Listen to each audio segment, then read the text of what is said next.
समतेचा मान, करून जीवाचे रान दिला सर्वांना समतेचा मान, अशी भीमरावांची शान लिहिले भारताचे संविधान, अशी भीमरावांची शान लिहिले भारताचे संविधान. सूर्यासारखे तेच दिसणारे व्यासपीठ आणि चंद्राप्रमाणे शीतल छाया देणारे परीक्षक आणि चंद्राप्रमाणे चांदण्याप्रमाणे चमकणाऱ्या माझ्या मित्रमैत्रिणींनो, सर्वांना माझा नमस्कार. माझे नाव हर्षली संतोष शिर्के. मी इयत्ता 5वी मध्ये शिकते. आज मी आपणासमोर डॉक्टर बाबासाहेब आंबेडकर यांच्याबद्दल 2 शब्द बोलणार आहे. ते तुम्ही शांतचित्ताने ऐकावे अशी माझी नम्र विनंती. डॉक्टर बाबासाहेब आंबेडकर हे एक महान नेते होते. त्यांचा जन्म 14 एप्रिल 1891 रोजी मध्य प्रदेशातील महू या गावी झाला. त्यांचे पूर्ण नाव भीमराव रामजी आंबेडकर. त्यांच्या वडिलांचे नाव रामजी, त्यांच्या आईचे नाव भीमाबाई, त्यांच्या पत्नीचे नाव रमाई असे होते.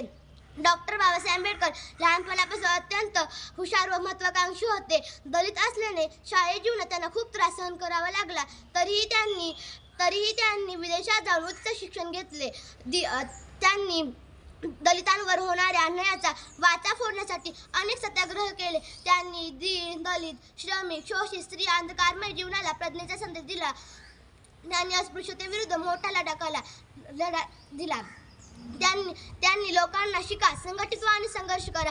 शिक्षण हे वाघिणीचे दूध आहे, ते जो प्राशन करे तो गुरगुरल्याशिवाय राहणार नाही असे ते म्हणत. डॉक्टर बाबासाहेब आंबेडकर मुकनाय भारत व समता यासारखी वृत्तपत्रे सुरू करून समाजाला जागृत केले. अखेर 6 डिसेंबर 1956 मध्ये त्यांचे महापरिनिर्वाण झाले. म्हणून आपण 6 डिसेंबर हा दिवस महापरिनिर्वाण दिन म्हणून साजरा करतो.